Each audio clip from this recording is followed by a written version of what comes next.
Hello everyone, welcome to Past Preserver. Today we're going to be doing something a little bit different. You might have seen I've tried streaming this a couple times already.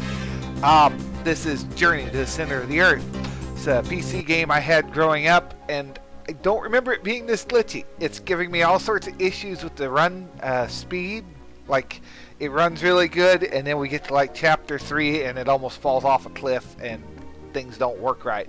So I have things kind of adjusted out to where it should work. It's going to be a little bit slow here in the beginning, and then the audio should be correct though. So if you want to listen to this as an audiobook, that'd be great. Otherwise it's going to be kind of on the slow side. I'm going to shut the mic off to get rid of this hiss. I know you're hearing a hiss in the background. Other than that, enjoy. There are some games included. If this stream finally goes well, we'll come back and visit them. Click here to start from... Oh, it didn't register my click.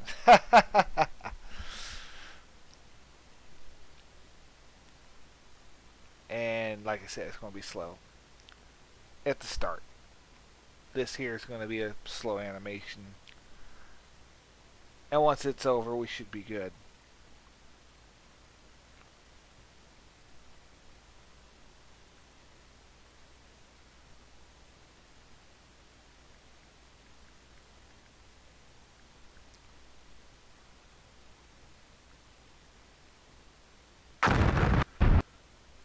Like I said, it's going to be slow here at the beginning. Journey to the center of the earth.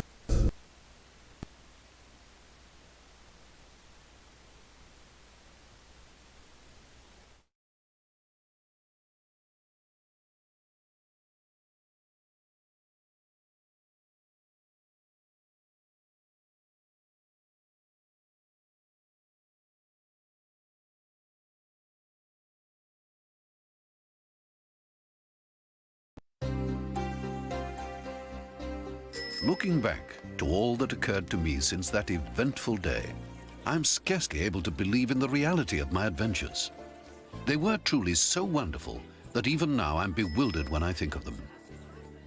It all began at my uncle's house in the oldest part of Hamburg, one of the few houses that had been spared by the Great Fire of 1842. It was a little off the perpendicular and seemed inclined to fall into the canal. My uncle, Otto Lidenbrock, was 50 years old and a very learned man. He was a professor of philosophy, chemistry, geology, mineralogy, and many other ologies. I took a deep interest in all his doings and hoped someday to be almost as learned myself.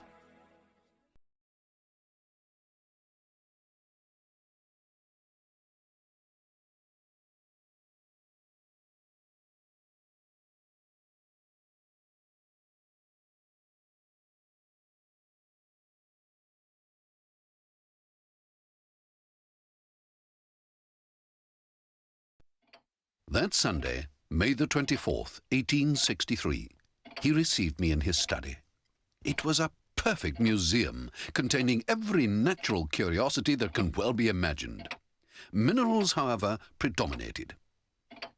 I found him poring over a yellow-leafed volume, which to me appeared to possess but little value. My uncle, however, was in raptures. "Wonderful!" He cried. "Wonderful, wonderful!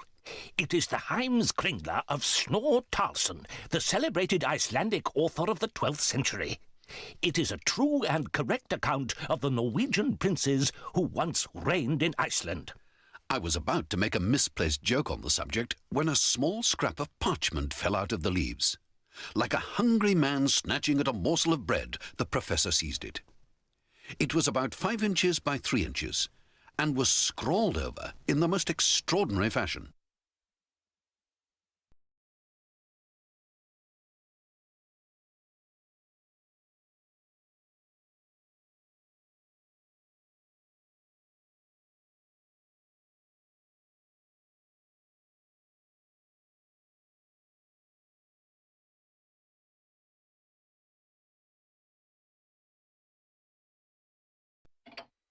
I declare, cried my uncle. it is runic and contains some wonderful secret which I must get at any price. I will substitute, He said. a letter of our alphabet for that of the runic. We will see what that will produce. The result appeared very strange to me. My uncle examined the words with a rapt and deep attention. I should like to know what it means. He said after a long pause. The manuscript volume and the smaller document are written in different hands. He said. The cryptograph is of much later date than the book. To me, it appears probable that this sentence was written by some owner of the book. Professor Littenbrock took off his spectacles. Taking a powerful magnifying glass, he examined the book carefully. On the flyleaf was what appeared to be a blot of ink, but on examination he made out more runic characters. Arne Saknussemm. He translated in a joyous and triumphant tone. That is not only an Icelandic name, but that of a learned professor of the 16th century, a celebrated alchemist. This man, Saknussemm, He went on. was a very learned man. He probably, like most learned men of his time, wrote in Latin, and barbarous Latin too. Probably we shall find that the phrase is arranged to some mathematical plan. No doubt a certain sentence has been written out, then jumbled up. But how?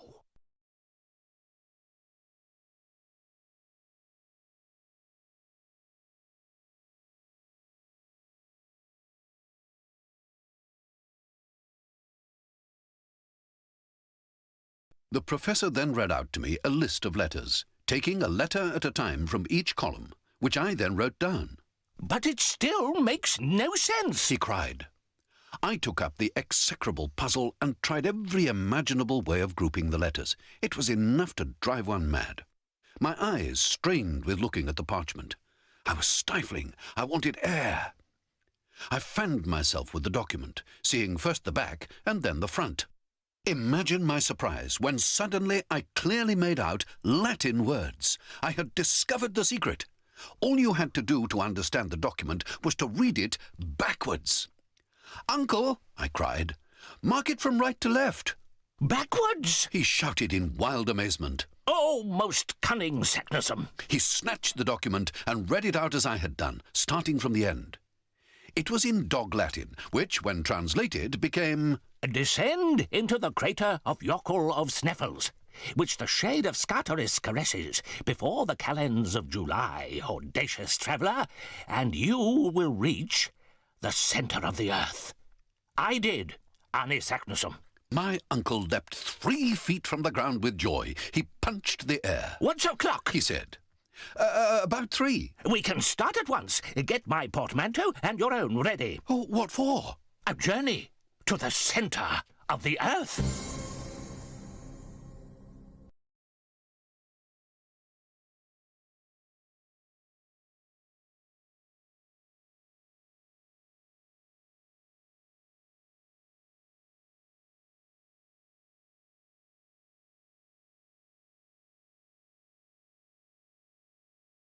While preparations for our journey began, my uncle explained what the mysterious message might mean. The whole of Iceland is composed of volcanoes. He told me. They all bear the name of Jokul, which is Icelandic for glacier, because the volcanic eruptions come from ice-bound caverns. But what, I asked, is meant by Sneffels?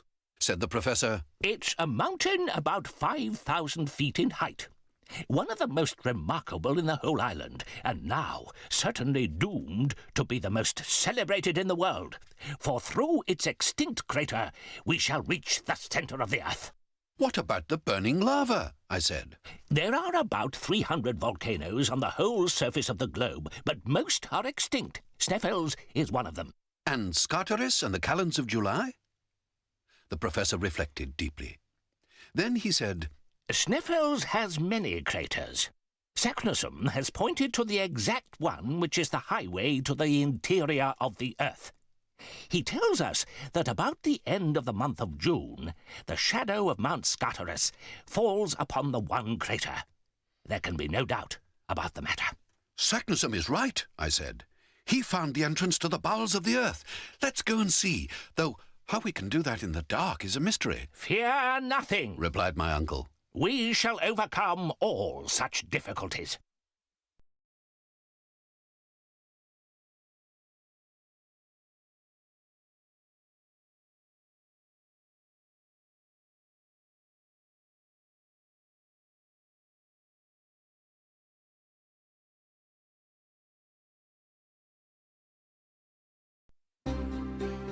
Next day, at 5 o'clock in the morning, the post-chaise was at the door for the start of our adventurous journey. From Hamburg, the railway took us to Kiel, where we transferred to a steamship. Our next stop was the capital of Denmark, Copenhagen, where we were to join the good ship Valkyrie for the voyage to Iceland. The schooner entered the channel, and within the hour, the land seemed to sink into the waves. Towards evening, we crossed the Skagerrak, cut across the tip of Norway, and entered the North Sea. 2 days later, we sighted the coast of Scotland, passed between Orkney and Shetland, and reached the Faroe Islands. On the 11th day, we reached Iceland and steered towards Reykjavik. My uncle pointed to a high mountain. Behold, He said, Mount Sneffels.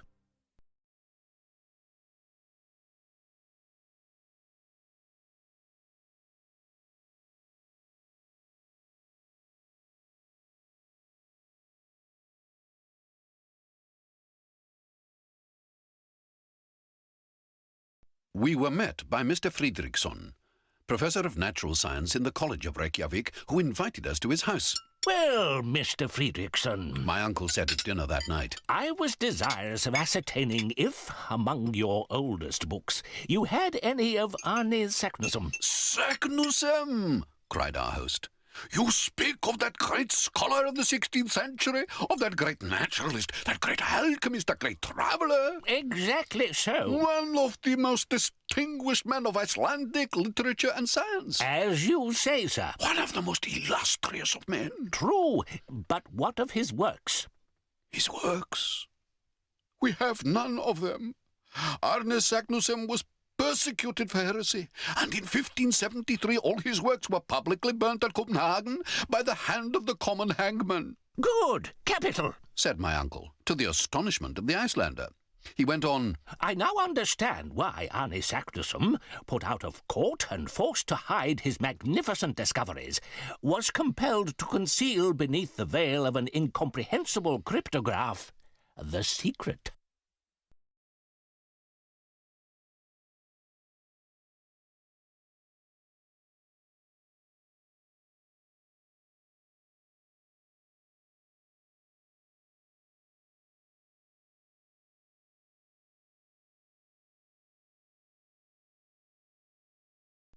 What secret?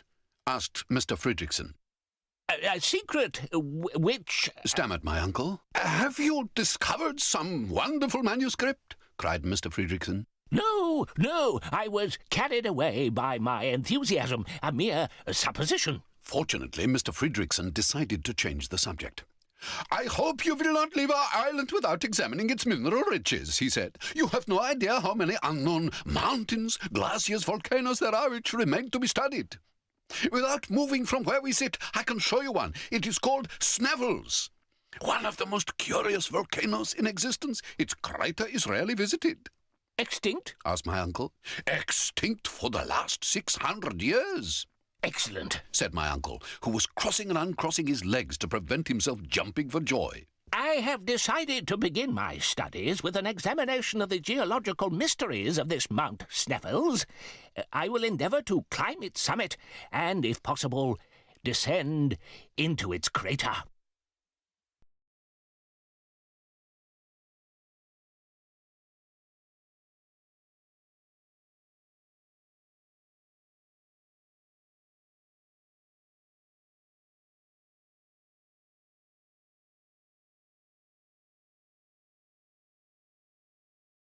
Mr. Fridriksson said he regretted not being able to accompany us, but would arrange a reliable guide. The next day he introduced us to a man of tall stature and perfect Herculean build, who was called Hans Bjelke. He was obviously possessed of great strength. His eyes started rather prominently from a very large head. He appeared to be very quick and intelligent. His long hair, which even in England would have been accounted exceedingly red, fell over his athletic shoulders. This native of Iceland was supple in appearance, though he scarcely moved his arms while listening to my uncle's wild gesticulations. He told us the distance to Sneffels was about 22 miles, a journey which we supposed would take about 2 days. His engagement with my uncle was by no means to cease with the arrival at Sneffels. Although we didn't tell him then, he was to accompany us all the way to the interior of the earth.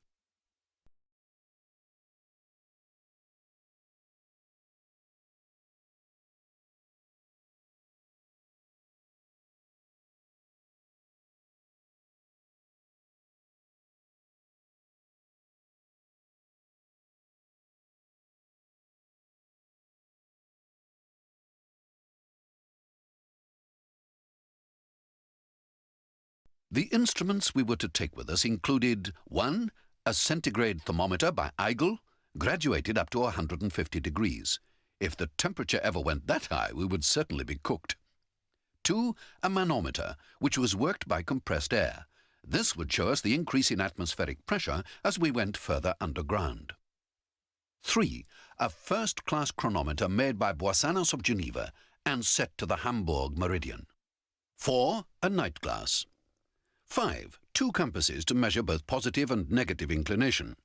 6. 2 Ruhmkorff lamps, which were very easy to carry and would provide us with electric light when we were in complete darkness. We also packed rifles, revolvers, gunpowder, ice picks, pickaxes, an axe, a hammer, lengths of rope, and a silken ladder 300 feet long. For provisions, we took a large quantity of dried meat and biscuits, as well as gin and tobacco. Finally, we ensured we had plenty of medical supplies.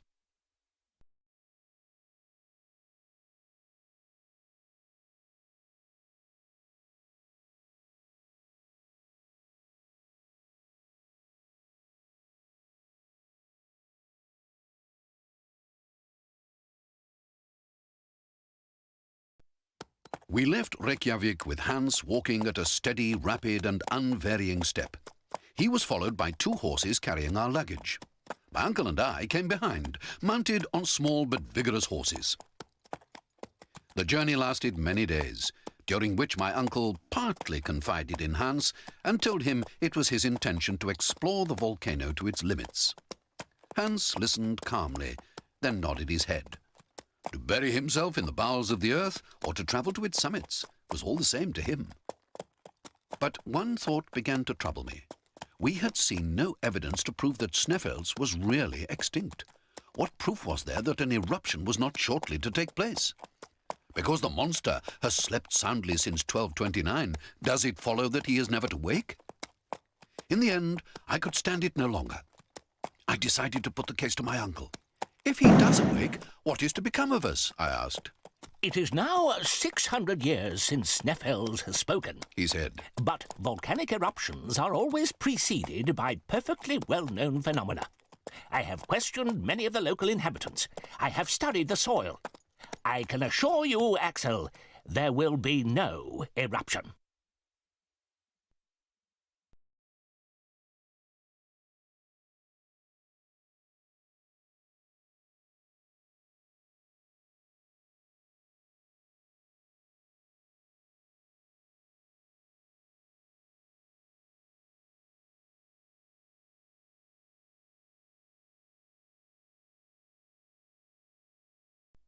He took me into the open country.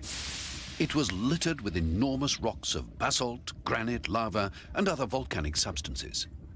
Here and there, giant spouts of steam rose into the air from hot springs underground. You see all this steam? Asked my uncle. As long as you see them like this, you have nothing to fear from the volcano. But how can that be? I asked. Remember this. Continued the professor. At the approach of an eruption, these spouts redouble their activity. But they disappear completely when the phenomenon actually begins. You may be quite sure that there is no fear of any immediate eruption. But... Enough, my boy! When science has spoken, one must hear and obey.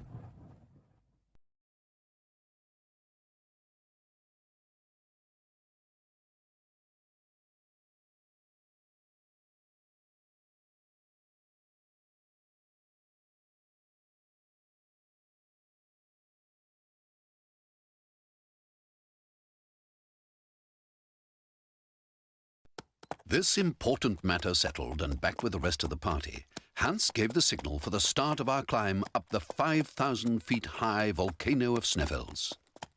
We walked in single file, preceded by Hans, up narrow paths where two persons could not possibly walk abreast. As we advanced, the route became more and more difficult and dangerous. Rocks broke and gave way under our feet, rushing to the plains below like a series of small avalanches.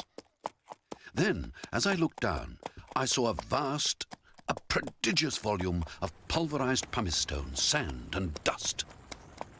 It was rising to the heavens like a mighty waterspout, the wind driving it to the mountainside where we perched. "Hastig, hastig!" cried our guide. I certainly knew nothing of Danish, but I well understood his meaning. We quickly hastened out of the area. Then we watched as the gigantic whirlwind of sand passed the very spot we had been. But for the precaution and knowledge of our guide, our dislocated bodies, our crushed and broken limbs would have been cast to the wind like dust from some unknown meteor.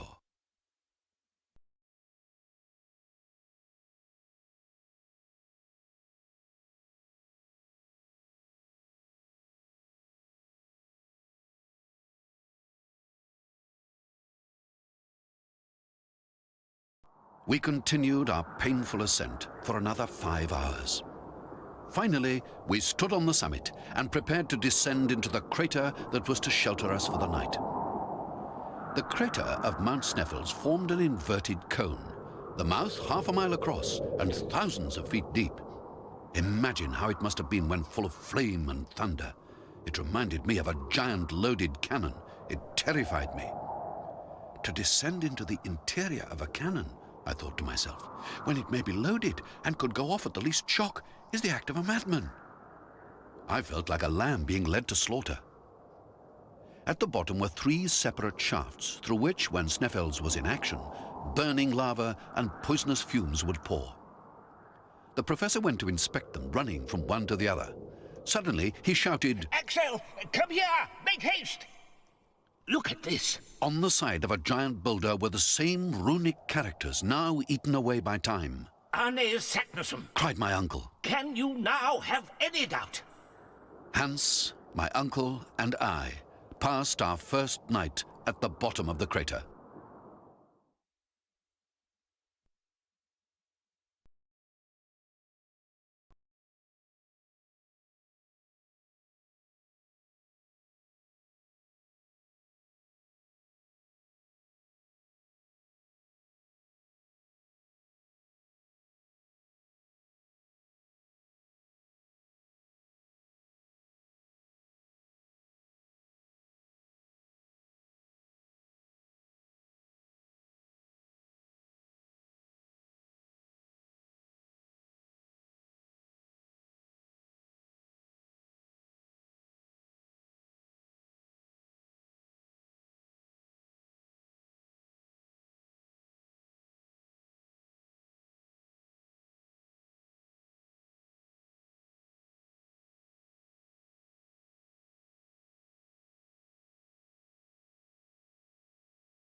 We continued our painful ascent for another 5 hours. Finally, we stood on the summit and prepared to descend into the crater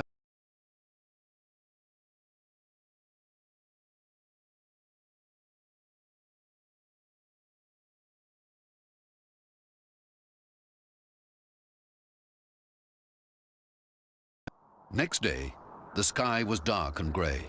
My uncle was devoured with rage. The reason was simple. Of the 3 openings yawning beneath us, only one had been followed by the adventurous Saknussemm. According to the ancient cryptogram, it would only be known when the shadow of Scartaris fell on it. But with no sun, there was no shadow, and no chance of finding the right route. For days there had been no change in the weather. My uncle was almost frantic.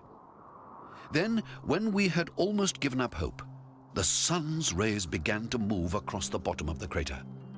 To my uncle's insane